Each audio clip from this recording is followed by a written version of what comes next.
Hello everyone, स्वागत है आप सभी का इस वीडियो में। मैं हूं जनक कुमार। तो इस वीडियो में हम फिर से देखने वाले हैं expected questions in SAIL, DRDO, Tata GATE और अदर एग्ज़ाम्स फॉर मेटलर्जी। ठीक है, तो ये इस सीरीज़ का तीसरा वीडियो है। इससे पहले मैंने 2 वीडियो बनाए हैं। अगर आपने नहीं देखा है तो आप इस वीडियो के डिस्क्रिप्शन में मैं उसका लिंक डाल दूँगा, आप वहाँ से जाके वीडियोस देख सकते हैं। ठीक है, इसके अलावा मैंने जो प्रीवियस ईयर में सेल में जो भी क्वेश्चंस पूछे गए हैं उसका भी मैंने वीडियो बनाया है, उसका भी आपको लिंक इसमें डिस्क्रिप्शन में आपको मिल जाएगा। ठीक है, और आगे बढ़ने से पहले अगर आपने इस चैनल को सब्सक्राइब नहीं किया है तो प्लीज़ सब्सक्राइब दिस चैनल। तो चलिए हम वीडियो की शुरुआत करते हैं। तो आज का पहला क्वेश्चन है, as hardening is related with. तो जो एज हार्डनिंग है वो किससे रिलेटेड है? ऑप्शन यहाँ पे स्टेनलेस स्टील, डुरालुमीन, गन मेटल या कास्ट आयरन। ठीक है, तो राइट आंसर है यहाँ पे डुरालुमीन। ठीक है, डुरालुमीन का हम हार्डनिंग कैसे करते हैं? एज हार्डनिंग के थ्रू। इसको प्रेसिपिटेशन हार्डनिंग भी बोला जाता है। ठीक है, तो इसका वीडियो मैं अभी बनाने वाला हूँ, आपको मेरे चैनल में इसका वीडियो मिल जाएगा प्रेसिपिटेशन हार्डनिंग के बारे में। ठीक है, तो वहाँ से आप पूरे डिटेल से समझ सकते हो कि प्रेसिपिटेशन हार्डनिंग हम कैसे करते हैं। नेक्स्ट क्वेश्चन देखते हैं, Monal metal contains. Monal metal में क्या होता है? Copper tin, copper zinc, copper nickel या कॉपर क्रोमियम। तो यहाँ पे राइट आंसर है कॉपर एंड निकल। ठीक है, तो मोनल मेटल किसका अलावा होता है? कॉपर और निकल का अलावा होता है। नेक्स्ट क्वेश्चन है यहाँ पे, internal hot tear defect in casting is detected by. ठीक है, तो जो कास्टिंग में जो internal hot tear defect generate हो जाता है उसको हम कैसे पता लगाते हैं? ऑप्शन है visual inspection, dye penetrant test, radiography या मैग्नेटिक पार्टिकल इंस्पेक्शन। तो राइट आंसर है यहाँ पे रेडियोग्राफी। ठीक है, ये एनडीटी टेक्निक है, नॉन डिस्ट्रक्टिव टेस्टिंग टेक्निक है। ये चारों ही एनडीटी टेक्निक है। ठीक है, और सबका इंपॉर्टेंस अलग अलग है। ठीक है, जैसे अगर कोई सरफेस में क्रैक है, मान लीजिए कोई मेटल है, इसके सरफेस में क्रैक है और उसको आपको डिटेक्ट करना है, तो आप कौन सा मेथड यूज़ करोगे? आप यूज़ करोगे डाई पेनिट्रेंट टेस्ट मेथड। इससे सरफेस क्रैक पता चलता है। ठीक है, विजुअल इंस्पेक्शन से क्या पता चलता है? विजुअल इंस्पेक्शन मतलब जो आपको नॉर्मल आँखों से दिख जा रहा है, ठीक है, तो उसको बोलते हैं विजुअल इंस्पेक्शन। मतलब आप नॉर्मल आँखों से देखते हो कि कोई डिफेक्ट है कि नहीं है, क्रैक है कि नहीं है। ठीक है, अब मैग्नेटिक पार्टिकल इंस्पेक्शन कब काम आता है? मैग्नेटिक पार्टिकल इंस्पेक्शन आपका सरफेस और सब सरफेस क्रैक का पता लगाने के लिए। जैसे मान लीजिए कोई सरफेस में ही कोई क्रैक है या सरफेस के जस्ट थोड़ा सा नीचे क्रैक है, मतलब सब सरफेस बोलते हैं उसको, है ना। सरफेस के जस्ट नीचे अगर कोई क्रैक वगैरह है तो उसको पता लगाने के लिए हम क्या करते हैं? मैग्नेटिक पार्टिकल इंस्पेक्शन करते हैं। ठीक है, तो मैग्नेटिक पार्टिकल इंस्पेक्शन के लिए एक और क्राइटेरिया है कि आपका जो मेटल है ना वो मैग्नेटिक नेचर का होना चाहिए। ठीक है, तभी आप टेस्ट, ये वाला टेस्ट यूज़ कर सकते हो। ठीक है, उसके अलावा रेडियोग्राफी होता है। रेडियोग्राफी में क्या करते हैं हम? जो इंटरनल क्रैक होते हैं, ठीक है, जो इंटरनल क्रैक्स होते हैं उसको पता लगाने के लिए हम क्या करते हैं? रेडियोग्राफी टेस्ट करते हैं। ठीक है, तो ये इंटरनल हॉट टियर के लिए हम ये रेडियोग्राफी इस्तेमाल करते हैं। इसके अलावा एक और होता है अल्ट्रासोनिक टेस्ट। ठीक है, तो अल्ट्रासोनिक टेस्ट जो है ना सबसे बेस्ट होता है। उससे आप बहुत ही स्मॉल क्रैक, है ना, बहुत छोटे भी क्रैक रहेगा अंदर में, उसको भी आप पता लगा सकते हो। ठीक है, पिन होल्स हो गया, हेयर लाइन क्रैक हो गया, ये बहुत ही छोटे होते हैं। ठीक है, तो वो आपका अल्ट्रासोनिक से पता चलता है। ठीक है, इसको भी याद रखिए क्योंकि ये सब एग्जाम में पूछा जा सकता है। अब देखते हैं next question, cold strength test is determined by which test, है ना। तो कोल्ड स्ट्रेंथ टेस्ट किस टेस्ट से हम डिटरमाइन करते हैं? ठीक है, यहाँ पे रॉ मटेरियल की बात हो रही है। यहाँ पे 3 अलग अलग टेस्ट दिए हुए हैं, शटर टेस्ट, टम्बलिंग टेस्ट और कंप्रेशन टेस्ट। तो ऑप्शन यहाँ पे क्या क्या है? ओनली ए, मतलब शटर टेस्ट से बस कोल्ड स्ट्रेंथ पता कर सकते हैं, ऐसा ऑप्शन ये बोल रहा है। ऑप्शन बी बोल रहे हैं ओनली बी, मतलब टम्बलिंग टेस्ट, है ना। नेक्स्ट ऑप्शन है बोथ ए एंड बी, मतलब शटर टेस्ट और टम्बलिंग टेस्ट, या फिर both B and C, tumbling test और कंप्रेशन टेस्ट। ठीक है, तो देखिए कोल्ड स्ट्रेंथ हम पता करते हैं बी और सी। ठीक है, बी और सी यहाँ पे राइट आंसर है आपका, मतलब हम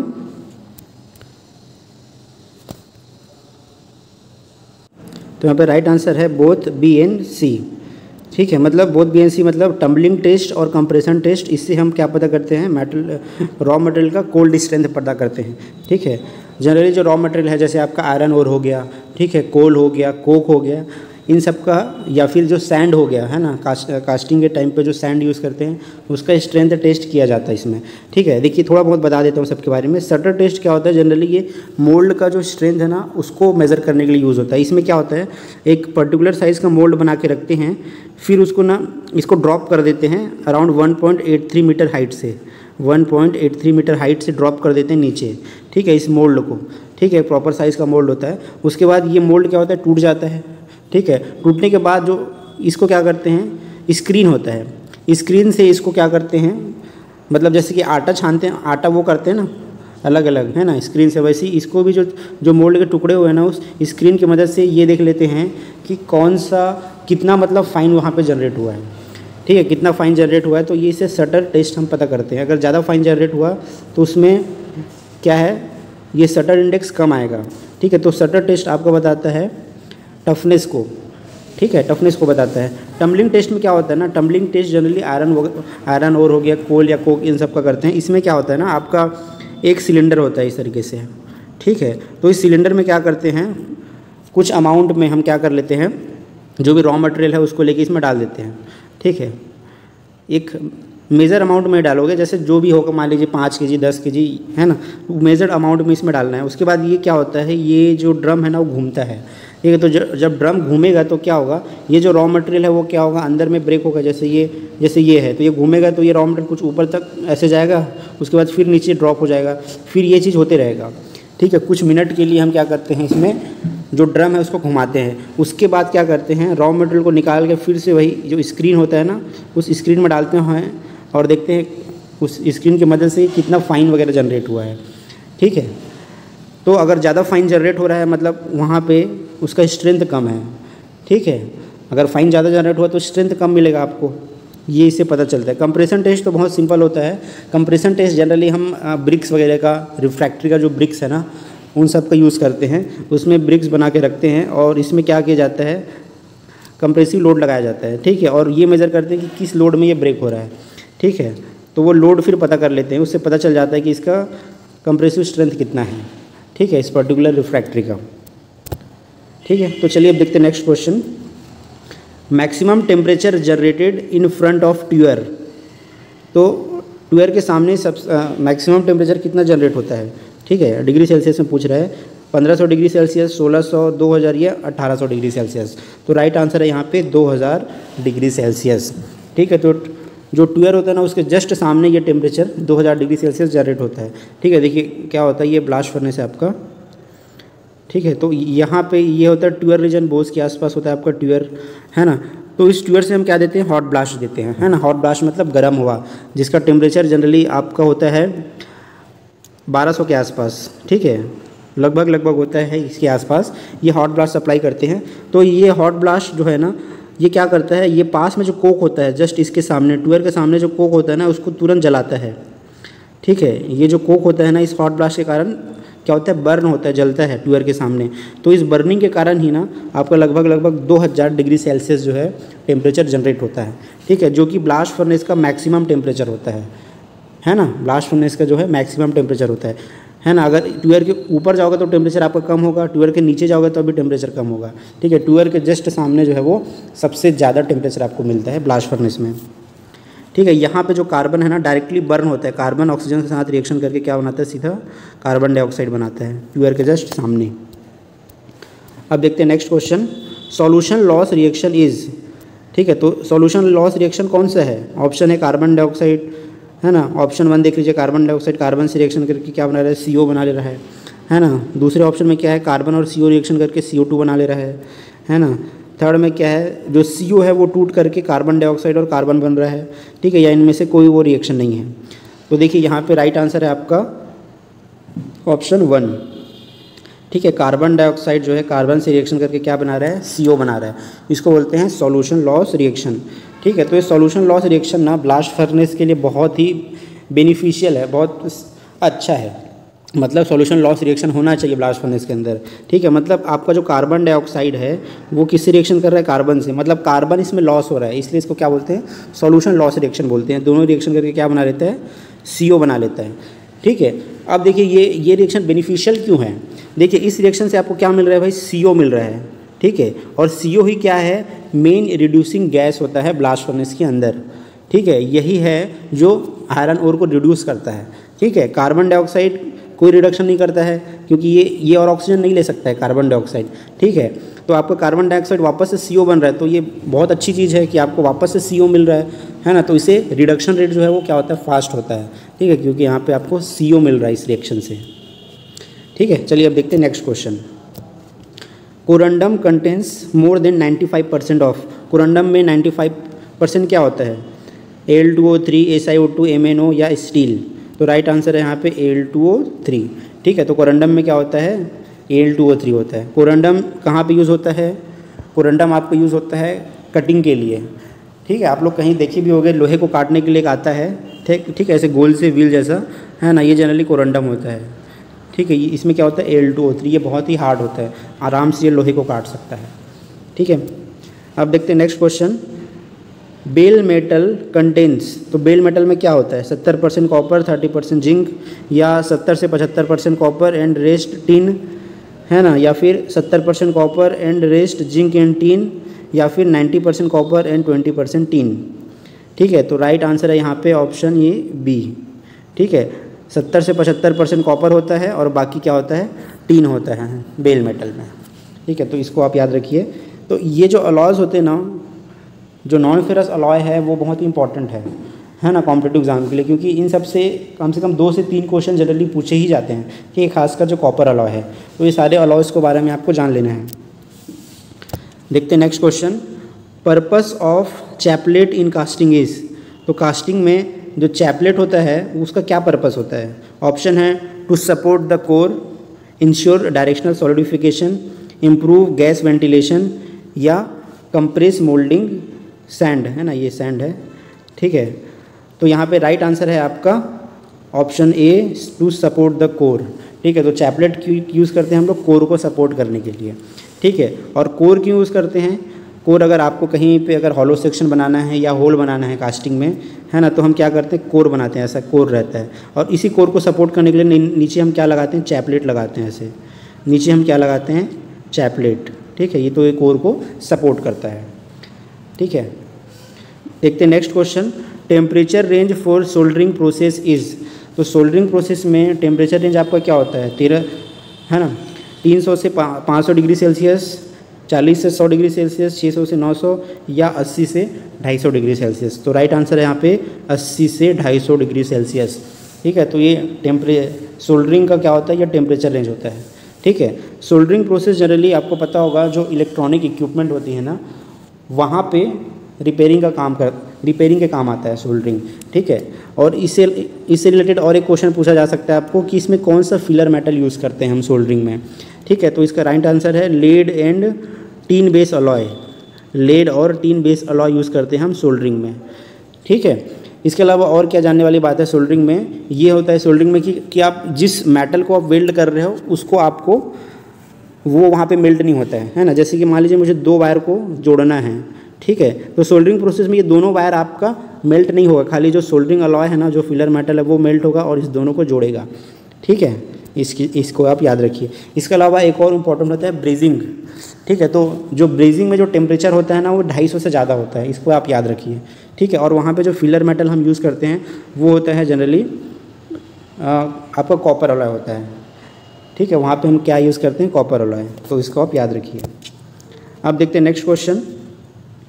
सरफेस एंड सब surface crack in magnetic alloy is detected by, तो जो सरफेस और सब सरफेस क्रैक होता है किसी मैग्नेटिक अलॉय में, ठीक है, तो उस क्रैक को हम कैसे पता करते हैं। ऑप्शन यहाँ पे magnetic particle inspection, dye penetrant test, X ray testing या अल्ट्रासोनिक टेस्टिंग। तो मैंने अभी कुछ देर पहले इसका आंसर बताया है, तो मैं इसका आंसर आपको नहीं बताऊँगा, आप कमेंट सेक्शन में लिख के बताइए कि इस क्वेश्चन का आंसर क्या होगा, ठीक है। अब देखते हैं next question. Thermit welding is form of, thermit welding का क्या फॉर्म होता है, ये रेजिस्टेंस वेल्डिंग होता है, गैस वेल्डिंग होता है, फ्यूज़न वेल्डिंग होता है, या आर्क वेल्डिंग होता है। तो राइट आंसर है यहाँ पे ये एक फ्यूज़न वेल्डिंग है, ठीक है। ये क्या वेल्डिंग है, फ्यूज़न वेल्डिंग, ठीक है। थर्मिट वेल्डिंग में देखो क्या होता है, ये जनरली ना जो रेल होता है ना, रेल की पटरी, उसको जोड़ने के लिए यूज़ करते हैं, ठीक है। मान लीजिए ये एक रेल की पटरी है और ये दूसरा है, है ना। अब इन दोनों को जोड़ना है आपको, मान लीजिए ऐसी जगह पे जोड़ना है जहाँ पे ना बिजली की व्यवस्था है ना ज़्यादा कुछ, है ना, मतलब वहाँ पे आपका ज़्यादा कुछ व्यवस्था नहीं है आर्क वेल्डिंग के लिए, ठीक है। तो ऐसी जगह में हम क्या करते हैं, थर्मिट वेल्डिंग का इस्तेमाल करते हैं। थर्मिट वेल्डिंग में क्या होता है, आपका जो आयरन ओर होता है Fe2O3, ठीक है, इसका हम रिएक्शन कराते हैं एल्युमिनियम के साथ, मतलब इन दोनों केमिकल को यहाँ पे ला देते हैं और इसके बीच में डाल देते हैं, ठीक है। तो ये क्या होता है, ये रिएक्शन करता है, जो Fe2O3 है और एल्युमिनियम रिएक्शन करेगा तो क्या होगा, एल्यूमिना बना लेगा, ये Al2O3 बना लेगा प्लस Fe आपको मिल जाएगा, ठीक है। ये क्यों बना लेगा एल्यूमिना, क्योंकि जो एल्युमिनियम की जो एफिनिटी होती है ना ऑक्सीजन को लेकर वो बहुत हाई होती है, ठीक है। तो ये एल्युमिनियम इसका ऑक्सीजन ले लेगा और क्या बना लेगा, एल्यूमिना। अब ये जो प्रोसेस होता है ना वो बहुत ही एक्सोथर्मिक होता है, ये जो रिएक्शन है वो एक्सोथर्मिक रिएक्शन है।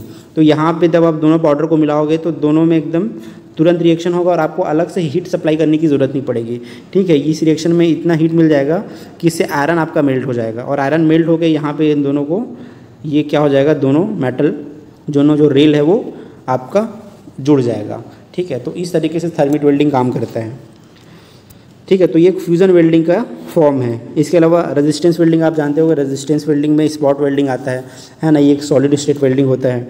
गैस वेल्डिंग में हम गैस का इस्तेमाल करते हैं जैसे ऑक्सीजन और एसिटिलीन गैस, है ना। आर्क वेल्डिंग तो आपको पता है वहाँ पे आर्क जनरेट होता है, बहुत सारा आर्क वेल्डिंग है जैसे TIG है, MIG है, ठीक है, और भी बहुत सारे टाइप हैं। अब देखते हैं next question, coordination number of HCP structure is.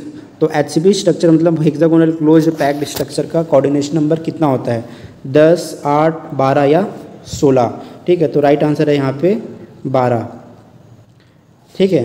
HCP का कोऑर्डिनेशन नंबर कितना होता है, 12। अब ये कोऑर्डिनेशन नंबर एक्चुअली में क्या है, इसका क्या डेफिनेशन है, कोऑर्डिनेशन नंबर होता है नंबर ऑफ नेबरिंग एटम, ठीक है, नंबर ऑफ नेबरिंग एटम, या ये बोल सकते हो कि उस क्रिस्टल में एक एटम को कितने एटम ने घेर के रखा हुआ है, ठीक है, इसको बोलते हैं कोऑर्डिनेशन नंबर, ठीक है। तो HCP का होता है आपका कोऑर्डिनेशन नंबर 12, ठीक है। नेक्स्ट क्वेश्चन देखते हैं, the average number of grain पर स्क्वायर इंच इज, ठीक है, उसका फॉर्मूला आपका क्या होगा, एवरेज नंबर ऑफ ग्रेन मतलब मान लीजिए 1 इंच स्क्वायर ये एरिया है, इसमें नंबर ऑफ ग्रेन्स n है ना, इसका क्या फॉर्मूला होता है, ठीक है। ऑप्शन यहाँ पे n इज इक्वल टू 2 की पावर 2n-1 या n इज इक्वल टू 2 की पावर 2-1 या n इज इक्वल टू 2 की पावर n-1 या n इज इक्वल टू 2 की पावर 3n-1, ठीक है। थोड़ा सा लंबा है क्वेश्चन, तो देखिए राइट आंसर आपका क्या हुआ है, राइट आंसर है यहाँ पे ऑप्शन C ये वाला, n is equal to 2n-1, ठीक है। यहाँ पे n क्या है, और ये जो स्मॉल n है ना वो है grain size number, small n क्या है, ग्रेन साइज नंबर, ठीक है। तो अगर आप ग्रेन साइज नंबर पता होगा तो आप नंबर ऑफ ग्रेन्स पर स्क्वायर इंच ये आप पता कर सकते हो, ठीक है। या अगर आपको ये n की वैल्यू पता है, नंबर ऑफ ग्रेन्स पर स्क्वायर इंच, तो आप ये स्मॉल n की वैल्यू पता कर सकते हो, मतलब ग्रेन साइज नंबर की वैल्यू आप पता कर सकते हो, ठीक है। तो ये फार्मूला आपका यूज़ होता है ग्रेन साइज एनालिसिस के लिए। इसमें क्या करते हैं, सैंपल को प्रिपेयर करके देखते हैं, मतलब फिर सैंपल को प्रिपरेशन करके हम माइक्रो स्ट्रक्चर में देखते हैं और उसमें एक स्केल लगा होता है ऐसे 1 स्क्वायर इंच का, है ना। तो इस 1 स्क्वायर इंच में ये काउंट करते हैं कि इसमें कितना ग्रेन्स है, ठीक है, नंबर ऑफ ग्रेन्स कितना है। मान लीजिए इस 1 स्क्वायर इंच में नंबर ऑफ ग्रेन्स कितना आ रहा है, 8 आ रहा है।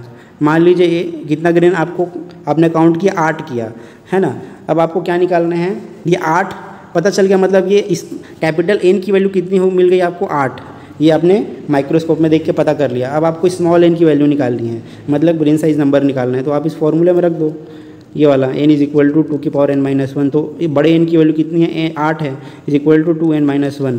तो ये 8 को मैं ऐसे भी लिख सकता हूँ 2 की power 3 is equal to 2n-1, ठीक है। तो अब दोनों का बेस बराबर है, 2 और 2 है, तो ये क्या हो जाएगा, 3 is equal to small n-1, तो यहाँ पे n इज इक्वल टू 4 आ जाएगा, ठीक है। तो एवरेज ग्रेन साइज नंबर आपने कितना निकाल लिया, 4, ठीक है। तो इस तरीके से प्लांट में जो है ना ग्रेन साइज नंबर को पता किया जाता है, ठीक है। देखिए ग्रेन साइज नंबर आपका जितना ज़्यादा होगा ना उतना फाइन ग्रेन्स होगा, ठीक है, और जितना कम होगा उतना कोर्स ग्रेन होगा, ठीक है, इसको भी याद रखिए। अब देखते हैं नेक्स्ट क्वेश्चन। नेक्स्ट क्वेश्चन है यहाँ पे melting point of copper, copper का मेल्टिंग पॉइंट कितना होता है। 1020 डिग्री सेल्सियस, 980, 1085 या 1230 डिग्री सेल्सियस। तो राइट आंसर है यहाँ पे 1085। ठीक है, ये कॉपर का मेल्टिंग पॉइंट है। तो इस तरीके से आपको लगभग आपको सभी जो इंपॉर्टेंट मेटल है ना सबके मेल्टिंग पॉइंट पता होने चाहिए। अब देखते हैं next question. In isomorphous system, isomorphous system में क्या होता है? ऑप्शन है यहाँ पे complete liquid solubility and partial solid solubility. Option next option है partial liquid solubility and partial solid solubility. Next option है partial liquid solubility and complete solid solubility. Option D है complete solid solubility and complete liquid solubility. ठीक है, तो isomorphous system का right answer है आपका option ये last option, complete solid solubility and complete liquid solubility. ठीक है, इसको बोलते हैं आइसोमॉर्फस सिस्टम। मतलब अगर मान लीजिए दो मेटल है अलग अलग, है ना, फेमस एग्जांपल है कॉपर और निकल का, ये दोनों आपका आइसोमॉर्फस सिस्टम बनाते हैं। ठीक है, तो ये कॉपर और निकल क्या करता है, एक दूसरे के अंदर कंप्लीट सॉलिड सॉल्यूशन बना लेता है। ठीक है, मतलब ये लिक्विड कंडीशन में तब भी आपस में घुले हुए रहेंगे और अगर सॉलिड कंडीशन में तब भी क्या होंगे, सॉलिड सॉल्यूशन बना के रहेंगे। तो इसकी कंप्लीट सॉलिड और लिक्विड सॉल्युबिलिटी होती है। ठीक है, इसको बोलते हैं आइसोमॉर्फस सिस्टम। ठीक है, जनरली फेज डायग्राम जो है आइसोमॉर्फस फेज डायग्राम ऐसे बनता है, इस तरीके से। ठीक है, जैसे इधर निकल है इधर कॉपर है ना, इसको बोलते हैं आइसोमॉर्फस डायग्राम या आइसोमॉर्फस सिस्टम। इसके अलावा एक और होता है यूटेक्टिक सिस्टम। यूटेक्टिक सिस्टम अगर बोला जाएगा तो यूटेक्टिक सिस्टम में क्या होता है, complete liquid solubility and partial solid solubility. ठीक है, इसको कौन सा सिस्टम बोलेंगे, यूटेक्टिक सिस्टम। ठीक है, जैसे कि लेड और टीन का। ठीक है, लेड और टीन का कैसे बनता है फेज डायग्राम, इस तरीके से कुछ बनता है ऐसे। ठीक है, तो यहाँ पे आपको दो अलग अलग फेज़ मिलते हैं, इधर अल्फा फेज़ इधर बीटा फेज़, दो अलग अलग फेज़ मिल रहा है। मतलब ये क्या है, यूटेक्टिक सिस्टम है। ठीक है, इसको आप याद रखिए। चलिए अब देखते हैं next question. Recrystallization temperature is depend upon, तो रिक्रिस्टलाइजेशन टेम्परेचर किस पे डिपेंड करता है, amount of prior cold work, purity of metal, both of the above या नॉन ऑफ दी अबो। तो जो रिक्रिस्टलाइजेशन टेम्परेचर होता है ना वो दोनों पे डिपेंड करता है, अमाउंट ऑफ प्रायर वर्क पे भी और प्योरिटी ऑफ मेटल पे भी। ठीक है, देखिए जनरली दोनों का क्या इफेक्ट होता है, अगर मेटल बहुत प्योर है, इसमें इम्प्योरिटी नहीं है, तो उसका जो रिक्रिस्टलाइजेशन टेम्परेचर है ना वो बहुत कम होगा। ठीक है, उसके अलावा अमाउंट ऑफ कोल्ड वर्क, अगर कोल्ड वर्किंग आपने ज़्यादा किया है मेटल में तब भी उसका रिक्रिस्टलाइजेशन टेम्परेचर क्या होगा, लो होगा। ठीक है, जनरली रिक्रिस्टलाइजेशन टेम्परेचर कितना होता है किसी भी मेटल का, जनरली वो 30 to 50% of its melting point होता है। इसको भी आप लोग याद रखिए। ठीक है, ये इसका मैंने पूरा डिटेल से बताया है, हीट ट्रीटमेंट का जो लेक्चर है ना वो उसमें मैंने बहुत ही डिटेल से बताया है, आप इसके बारे में आप पढ़ सकते हो, रिकवरी, रिक्रिस्टलाइजेशन और ग्रेन ग्रोथ के बारे में। अब देखते हैं next question. Corrosion rate is increase with temperature, decrease with temperature, no effect of temperature या अनसर्टेन, है ना, क्या होगा, कोरोजन रेट टेम्परेचर के साथ बढ़ता है कि घटता है। ठीक है, या आप उसका कोई इफेक्ट नहीं होता है। तो राइट आंसर है यहाँ आपका इंक्रीजेस विथ टेम्परेचर। ठीक है, कोरोजन रेट हमेशा क्या होगा, टेम्परेचर के साथ इंक्रीज होगा। ठीक है, क्योंकि कोरोजन भी एक क्या है, एक केमिकल रिएक्शन है और आपको पता होगा कि टेम्परेचर जितना बढ़ाओगे जनरली रिएक्शन रेट क्या होता है, बढ़ जाता है। तो कोरोजन का रेट बढ़ जाएगा अगर टेम्परेचर बढ़ेगा तो। नेक्स्ट क्वेश्चन देखते हैं।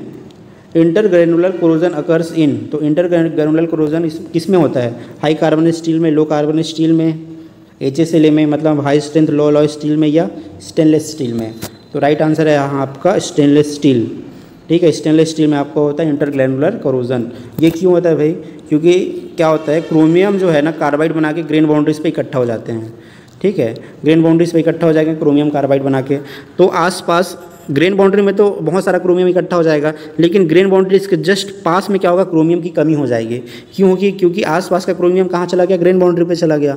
तो ग्रेन बाउंड्री के जस्ट बाद, है ना, लगा हुए हिस्से में क्रोमियम की कमी हो जाएगी, तो वहाँ पे क्या हो जाएगा, आपका कोरोजन हो जाएगा। ठीक है, इसी को बोलते हैं इंटरग्रेनुलर कोरोजन। ठीक है, ये अलॉन्ग द ग्रेन्स होता है, मतलब ग्रेन्स जो ग्रेन बाउंड्री जो होता है ना, ग्रेन बाउंड्री के अलॉन्ग होता है। ठीक है, तो कई बार ये भी पूछा जाता है कि कहाँ पे होता है, तो ग्रेन बाउंड्री के अलॉन्ग होता है इंटरग्रेनुलर कोरोजन, ये होता है स्टेनलेस स्टील में। नेक्स्ट क्वेश्चन देखते हैं। Dezincification of brass is a common example of, है ना, तो जो ब्रास का जो डी जिंकिफिकेशन होता है वो किसका एग्जाम्पल है, पिटिंग करोजन का, क्रेवाइस करोजन का, सेलेक्टिव लीचिंग का या गैल्वेनिक करोजन का। तो राइट आंसर है यहाँ पे सिलेक्टिव लीचिंग। ठीक है, सिलेक्टिव लीचिंग क्यों हो रहा है? देखिए आपको पता है कि ब्रास में क्या क्या होता है, ब्रास में होता है आपका कॉपर और जिंक। ठीक है, तो कई बार क्या होता है ना, ये ब्रास में कोरोजन लगने लगता है और इसमें केवल जिंक का कोरोजन होता है, कॉपर का कोरोजन नहीं होता। किसका होता है? जिंक का कोरोजन। ठीक है, तो ये जिंक कोरोड होने लगता है। ठीक है ना, या फिर जिंक जो है वो बाहर निकलने लगेगा, इसको बोलते हैं डीजिंकिफिकेशन। ये किसका एग्जाम्पल है? आपका सिलेक्टिव लीचिंग का। इसके अलावा बाकी कोरोजन के बारे में भी थोड़ा सा बता देता हूँ। पिटिंग कोरोजन क्या होता है आपका? पिटिंग कोरोजन मतलब एकदम छोटा छोटा क्रैक, जैसे ये मेटल है तो इसमें ये जो क्रैक नहीं होता है, छोटा सा होल होता है। पिटिंग कोरोजन में क्या होता है? ये कोरोजन बहुत ही ऐसे छोटा होता है लेकिन ये अंदर तक रहता है। जैसे यहाँ पे कोई कोरोजन हुआ तो ये पिटिंग कोरोजन होगा तो ये अंदर तक रहेगा, लेकिन बाहर से आपको क्या दिखेगा? एक छोटा सा होल जैसा दिखेगा। ठीक है, छोटा सा पॉइंट जैसा दिखेगा, लेकिन वो कोरोजन का इफेक्ट अंदर तक रहेगा। इसको बोलते हैं पिटिंग कोरोजन। ठीक है, क्रेवाइज कोरोजन में क्या होता है? जनरली क्या होता है, अगर कोई मेटल का कोई हिस्सा अगर दबा हुआ है, जैसे मान लीजिए ये कोई चीज़ है और ये नीचे मिट्टी के अंदर रखी हुई है, ऐसे ज़मीन में रखी हुई है, तो यहाँ पे ये जो एरिया है ना, जो मिट्टी से कांटेक्ट में है, वहाँ पे कोरोजन ज़्यादा होगा। ठीक है, तो इसको बोलते हैं क्रेवाइज कोरोजन। एक्चुअली में होता क्या है, इलेक्ट्रोकेमिकल प्रिंसिपल ऑफ कोरोजन से अगर समझें तो क्या होता है, जनरली ये जो नीचे वाला हिस्सा है ना, जिसपे जो मिट्टी से दबा हुआ है, जिसमें ऑक्सीजन वगैरह नहीं जा पा रहा है, तो वो हिस्सा क्या बन जाता है? आपका एनोड बन जाता है। ठीक है, और ये जो बाकी हिस्सा जो होता है ना मेटल का, वो आपका कैथोड बनने का काम करता है। ठीक है, और बाहर का जो एनवायरनमेंट जो होता है ना, वो इलेक्ट्रोलाइट का काम करता है। मतलब यहाँ पे एक तरह से एक सेल फॉर्म हो गया है। ठीक है, तो जब सेल फॉर्म हो गया मतलब यहाँ पे एनोड में कोरोजन चालू हो जाएगा। ठीक है, एनोड में कोरोजन चालू होगा। कभी भी देखिए कोरोजन अगर होता है तो जनरली एनोड में होता है, तो एनोड वाला हिस्सा है ना, ये वाला, इसमें कोरोजन चालू हो जाएगा। ठीक है, गैल्वेनिक कोरोजन के बारे में बता दूं। गैल्वेनिक कोरोजन जनरली कब होता है? जब दो डिसिमिलर मेटल जो है वो कांटेक्ट में आते हैं, दो अलग अलग मेटल। जैसे मान लीजिए कॉपर और आपका मान लीजिए आ गया मैग्नीशियम, एक साथ जोड़ दिया आपने, एक तरफ कॉपर एक तरफ मैग्नीशियम जोड़ दिया। ठीक है, तो जब डिसिमिलर मेटल कांटेक्ट में आता है ना, तो जो मेटल ज़्यादा रिएक्टिव होता है ना, ठीक है, तो जो मेटल ज़्यादा रिएक्टिव होता है ना, उसका रिएक्शन बहुत फास्ट हो जाता है। ठीक है, मान लीजिए मैग्नीशियम ज़्यादा रिएक्टिव है, तो क्या होगा? मैग्नीशियम आपका यहाँ बन जाएगा एनोड और कॉपर आपका यहाँ बन जाएगा कैथोड। ठीक है, तो हमेशा याद रखना कि एनोड में जो है वो ज़्यादा कोरोजन होता है, तो एनोड वाला हिस्सा आपका क्या हो जाएगा? इसमें कोरोजन लग जाएगा। ठीक है, तो ये आपका 20 क्वेश्चन मैंने यहाँ पे डिस्कस कर दिए हैं। ठीक है, तो इस वीडियो को हम यहीं पे ख़त्म करते हैं। नेक्स्ट वीडियो में आपको मैं फिर से 20 क्वेश्चन का सॉल्यूशन बता दूंगा। ठीक है, तो इस वीडियो को यहीं पे एंड करते हैं। Thank you so much all of you, God bless you all.